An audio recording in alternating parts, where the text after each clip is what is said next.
Welcome to Dave's Cooking Show, and for you today, we're doing Dave's breakfast for dinner, or at least a version of it. Alright, first thing you want to do, we're going to make some French toast this time. And you want to crack, about 6 eggs into a bowl. Well, make it 7 eggs. Okay, 8 eggs. Jesus, Dave, there's an egg shortage. Conserve.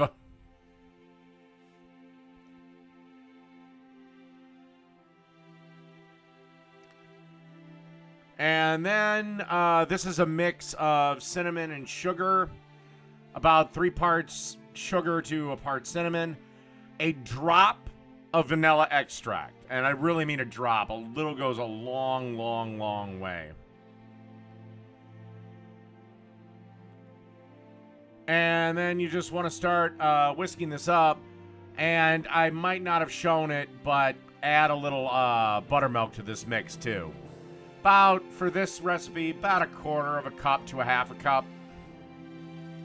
Okay, we got our griddle fairly hot over about medium-high heat. And then you just want to take your pieces of French toast, dip them in the egg batter, and then griddle them. They'll take about 3 to 4 minutes aside. That's a general guideline again. Different locations, different cook times for everything. And believe it or not, we're almost home. The only other thing to do is fry up some bacon, fry up some sausages, and maybe heat up some syrup. But outside of that, we're almost done.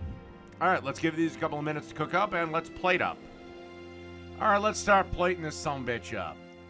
All right, get a couple of pieces of the French toast we made, a hash brown that I baked in the oven, some breakfast sausages, of course, bacon strips, because, again, if you don't have bacon, what the hell's the point? And, of course, last but not least, now you can add butter to this, but I just decided, the hell with it. Drizzle of imitation maple syrup, and that's it. Dave's breakfast for dinner. Done.